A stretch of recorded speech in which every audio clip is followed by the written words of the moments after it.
আমি আজি বিশেষ এটুকুৰা ঠাইত আছোঁ আৰু এই ঠাইডোখৰ আচলতে আমাৰ সকলোৱে আচলতে পৰিচিত অসমৰ ৰাইজে ইতিমধ্যে চিনাকি এটুকুৰা ঠাই আৰু এই ঠাইডোখৰ হৈছে আমাৰ সকলোৱে আপোনালোকে চিনি পাইছে এইজন সেই ব্যক্তিজন যিজন ব্যক্তি নেতৃত্বত আচলতে তেখেতৰ এই কঠোৰ পৰিশ্ৰম আৰু ত্যাগৰ মাজেৰে আচলতে এই বৃহৎ কৃষি ক্ষেত্ৰ এখন তেখেতে সৃষ্টি কৰি তুলিছে বুলি ক'ব লাগিব আৰু এই ঠাইডোখৰ হৈছে তিনিচুকীয়াৰ পৰা ভিতৰৰ পেঙেৰিৰ অন্তৰ্গত এইখন আমাৰ টেকেৰী গাঁও আৰু একেবাৰে কাষতে আমাৰ যিখন দিহিং নদীখন আছে দিহিং নদীৰ পাৰতে আৰু এইজন হৈছে সেইজন ব্যক্তি যিজন হৈছে আমাৰ এই কৃষি ক্ষেত্ৰখনৰ নেতৃত্ব লোৱা ব্যক্তি আৰু এই হৈছে ধনীৰাম চেতিয়া ককাইদেউ নমস্কাৰ। নমস্কাৰ নমস্কাৰ হয়। আৰু এখেত হৈছে এজন আদৰ্শৱান খেতিয়ক। আমি সকলোৱে চিনি পাওঁ যে অসমত যদি আমি কওঁ এজন আদৰ্শ খেতিয়কৰ নাম এই মুহূৰ্তত, গতিকে যুৱ প্ৰজন্মৰ আচলতে আদৰ্শ এগৰাকী ব্যক্তি। তেখেতে কৃষি কৰ্মৰ জৰিয়তে কথাতে কয় নহয় কথাই নহয় বন্ধু কামেৰে পৰিছে আৰু তেখেতে কামেৰে এইখিনি বস্তু আচলতে আমাৰ যুৱ প্ৰজন্মক দেখুৱাই দিছে যে কিদৰে আমি পথাৰখন আমি নিজৰ হাতত ৰাখিব পাৰোঁ,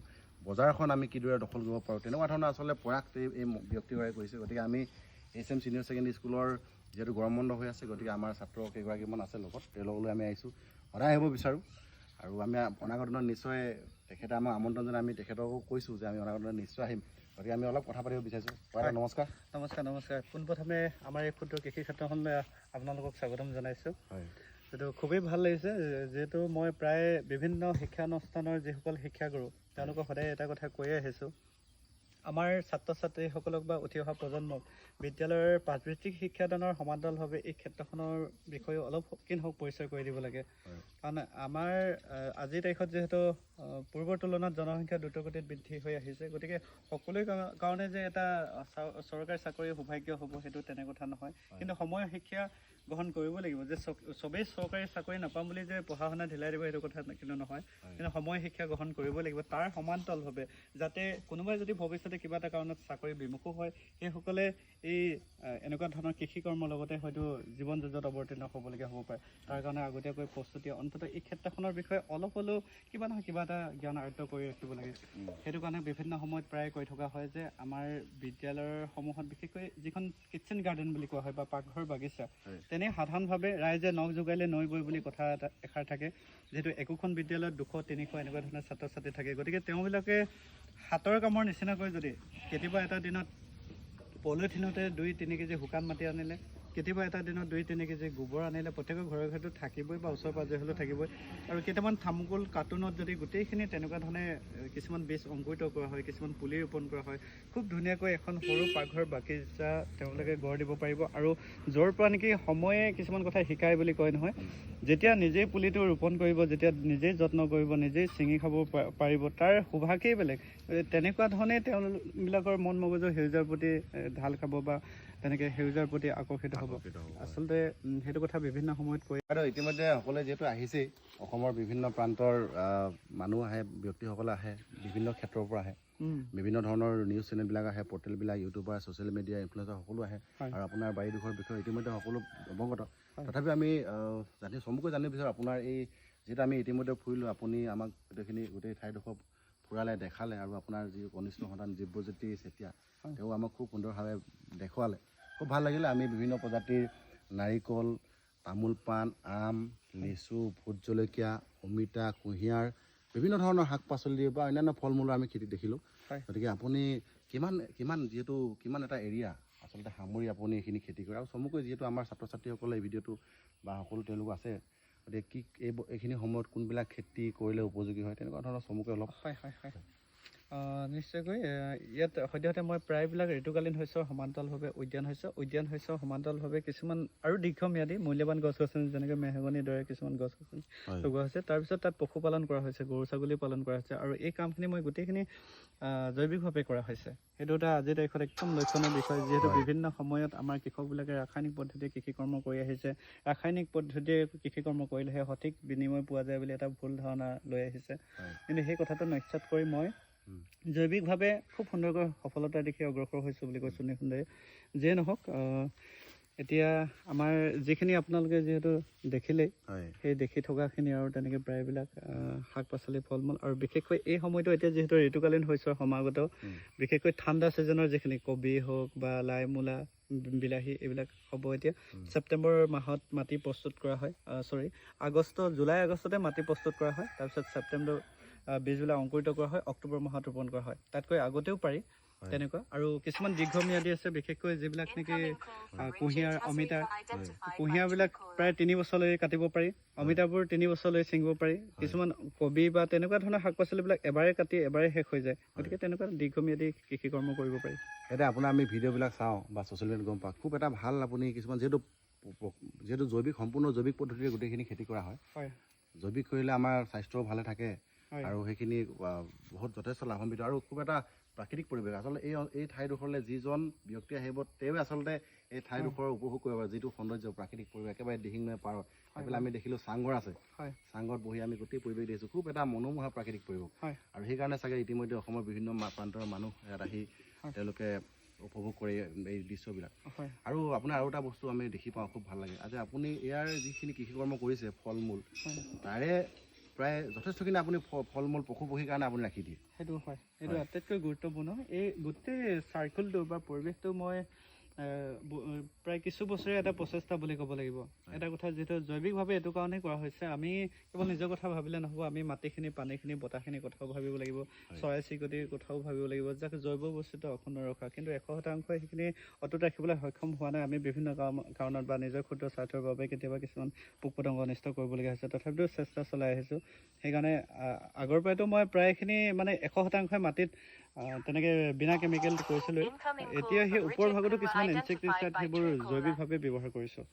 গতিকে সেইটো এটা কথা মই প্ৰায় কৈ আহিছোঁ। আমি চৰাই চিৰিকটিৰ কাৰণে মোৰ ইয়াত যিমানখিনি ফল মূল বা শাক পাচলি উৎপাদন হয়, সেইখিনি চৰাই চিৰিকটিৰ কাৰণে প্ৰায় 30% এৰি দিয়া হয়। 30% হয়। ইয়াত মোৰ চৰাই ৰোৱা গছ গছনিও আছে। আৰু এই ঠাইডোখৰ যিহেতু চৰণীয়া পথাৰ আছিলে, একোৱেই নাছিলে গছ গছনি বুলিবলৈ বিশেষ। ফুটবল খেলা এখন ফিল্ডৰ দৰে আছিলে। এতিয়া গছ গছনি হ'ল, গছ গছনি অহাৰ পিছত চৰাই চিৰিকটি হ'ল, আৰু চৰাই চিৰিকটিও মোৰ ইয়াত গছ গছনি ৰোৱা তেনেকুৱাকৈ যদি চাব খোজে দেখুৱাব পাৰিম। গতিকে আৰু মাজতে আমি পাই থাকোঁ যে যিহেতু নদীখন কাষতে আছে আৰু নদীৰ যেতিয়া বান আহে, এইফালে আমি দেখিছিলোঁ গোমধানবাৰী আছে, আমাক ভাইটিয়ে কৈছে গোমধানবাৰীখন একেবাৰে লাইন বাই লাইন ৰোৱা আছিলে, ৰোপণ কৰা আছিলে, কিন্তু ক'ৰবাত দুজোপা তেনেকুৱা এটা আছে। গতিকে মাজে সময়ে আপোনাৰ এই খেতিটো কৰা কিন্তু বহুত যথেষ্ট প্ৰাকৃতিকভাৱেও যথেষ্ট বানপানীও শেষ কৰি পেলায়। সেইটো কথাটো মই প্ৰায় বিভিন্ন সময়ত সামাজিক মাধ্যমৰ জৰিয়তে কৈ আহিছোঁ। মই যদি এই যাত্ৰাত আজি 5 খোজ আগুৱাই আহিছোঁ, তাৰ ভিতৰতে 3 খোজ পিছুৱাই গৈছোঁ বিভিন্ন কাৰণত, যেনেকৈ হাতী, পানী, তাৰপিছতে আৰু কিছুমান বেমাৰ আজাৰৰ আদি কৰি কিছুমান সমস্যা নথকা নহয়, কেতিয়াবা মানুহৰ পৰাও কিছু প্ৰত্যাহ্বানৰ সন্মুখীন হ'বলগীয়া হয়। তথাপিও আমি সেইখিনি হাৰ মানিলেও নহ'ব, তাৰ মাজতো কৰি গৈ আছোঁ। কিন্তু নাজানো সময়ে কিমানখিনি মানে সফলতাৰ দিশে অগ্ৰসৰ কৰে। ইমান এটা কৃষিক্ষেত্ৰ বৃহৎ কৃষি কাম কৰিছে, আৰু যিহেতু চৰকাৰীভাৱে কিবা আঁচনি বা তেনেকুৱা ধৰণৰ কেতিয়াবা পাইছে নেকি?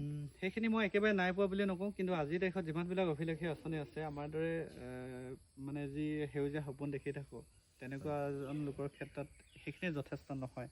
কিন্তু এতিয়া আশা নকৰোঁ, কিন্তু আশা কৰোঁ সেইসকলৰ কাৰণে যিসকলে নেকি মোৰ দৰে আজি মই 10 বছৰ আগতে যেনেকুৱা ধৰণে চেষ্টা কৰিছিলোঁ, তেনেকুৱা বহু এচাম কৃষক আছে যিসকলে নেকি তেনেকৈ কিবা এটা কৰিবলৈ চেষ্টা কৰিছে। গতিকে সেইসকল বিভাগীয় বা কৃষি বিভাগে ক্ষেত্ৰভিত্তিক নিৰীক্ষণৰ জৰিয়তে যদি অলপ সহায় সহযোগিতা আগবঢ়াই, নিশ্চয় তেওঁলোকে আগবাঢ়িব পাৰিব। সেইটো কিন্তু মনে প্ৰাণে কামনা কৰোঁ, নিজৰ কাৰণে আশা নকৰোঁ।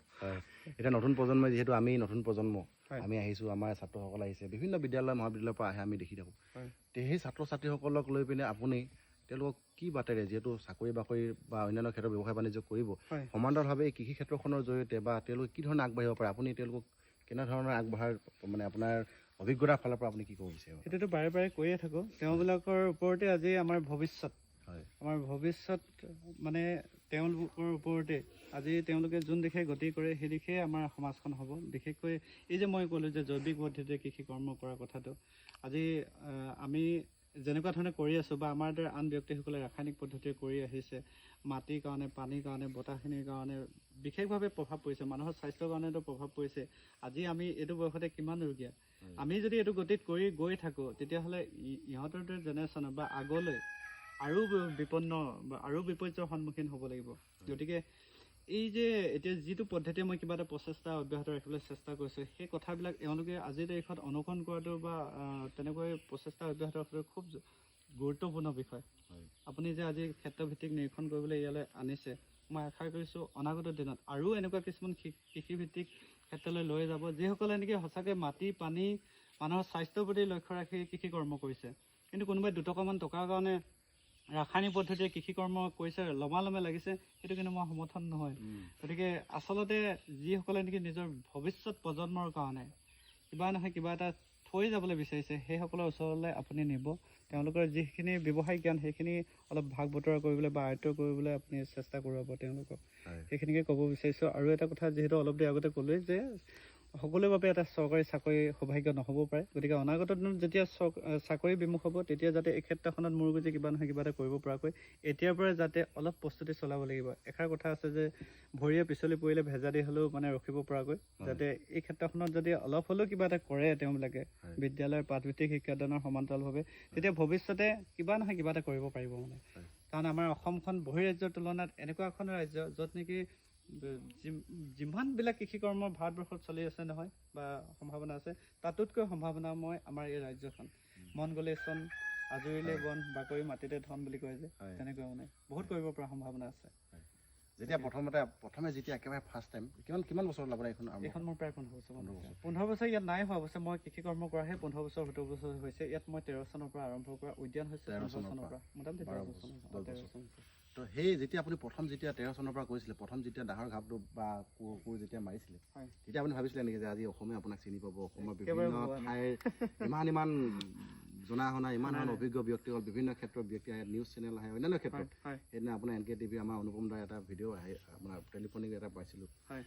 তেনেকুৱা তেতিয়া ভাবিছিলে নেকি কেতিয়াবা? নাই, একেবাৰে মই সেইটো ভবাই নাছিলোঁ। কিন্তু তাৰ পৰা সেই অভিজ্ঞতাৰ পৰা মই এটা কথাই কৰোঁ, মানুহে সঁচাকৈ প্ৰকৃতাৰ্থত নিজৰ কৰ্ম কৰি যাব লাগে। সেইটো হিচাপ নিকাচবিলাক আগতীয়াকৈ কৰিব নালাগে। আমাৰ বহুতে কিছুমানে কয় যে এই আজি আমুকটো খেতি কৰিছে, ইমান পইচা পাইছে। বাইদেউ, আপুনি ইমান ব্যস্ততাৰ মাজতো আমাক আজি সময় দিলে আৰু গোটেই আপোনাৰ কৃষি ক্ষেত্ৰখন আমাক দেখুৱালে, খুব ভাল লাগিলে। আৰু আপোনাৰ যিজন কনিষ্ঠ সন্তান, অসমে চিনি পায়, দিব্যজ্যোতি চেতিয়া, তেওঁ ভাইটি কণমানিত আমাক খুব সুন্দৰভাৱে গোটেই পৰিৱেশ দেখালে, বিৰাট ভাল লাগিলে। আৰু কেতিয়াবা আহিম। আৰু আপুনি ভালে থাকক, সুস্থ হৈ থাকক, আমি কামনা কৰিছোঁ। আহিবতো লাগিবই, কাৰণ আপোনাৰ ওচৰত যথেষ্টখিনি মানে নতুন প্ৰজন্ম আছে। গতিকে এইসকলক কিবা নহয় কিবা এটা যাতে এই ক্ষেত্ৰসমূহৰ বিষয়ে জ্ঞান দিব পাৰে, সেইটো আশা ৰাখিছোঁ। আপুনি অনাগত দিনতো পদক্ষেপ গ্ৰহণ কৰিব, যিহেতু তেনেকৈ প্ৰায় ফোনিক বাৰ্তালাপ হৈয়ে থাকে। গতিকে আশা ৰাখিছোঁ আহিব আৰু কিছুমান মই সময়ৰ যিবিলাক তথ্য আগবঢ়াবলৈ চেষ্টা কৰিম। ধন্যবাদ। এইফালে আমাৰ আহিলে ভাইটি, এই ভাইটি আমাৰ বহুতে চিনি পায়। এই ভাইটি হ'ল দিব্যজ্যোতি চেতিয়া ভাইটি, আমাৰ ধনিৰাম ককাইদেউৰ সুসন্তান ভাইটি। আমাৰ গোটেইখিনি দেখালে। ভাইটি ভাল লাগিলে, আকৌ লগ পাম তোমাকো। সেইফালে বৌ আছে, বৌ আমাৰ ধনিৰাম ককাইদেউৰ বৌ, আমাৰ বৌ হয়। গতিকে বৌ খুব কম আচলতে দেখা, ছ'চিয়েল মিডিয়া আমি দেখি পাওঁ, আমাতকৈ বেছি ব্যস্ত থাকে, খুব ব্যস্ত থাকে। আমি যেতিয়া আহিছোঁ প্ৰথম কুঁহিয়াৰ বাৰীত তোমাৰ আছিলে। গতিকে বৌ আচলতে কৃষি ক্ষেত্ৰখনত বিশেষভাৱে আগবঢ়াই নিয়াৰ ক্ষেত্ৰত ককাইদেউ আছে, আমাৰ বৌ আছে, ভাইটি আছে, সকলোৱে আচলতে গোটেই পৰিয়ালটো আচলতে মিলি, আমাৰ ভাইটি পৰিয়ালটো আছে, 5জনে পৰিয়ালৰ 5জন সদস্য আছে। গতিকে আপোনালোকৰ গোটেই সকলো পৰিয়ালটোকে, প্ৰতিজন পৰিয়ালকে আমি ধন্যবাদ জনাইছোঁ।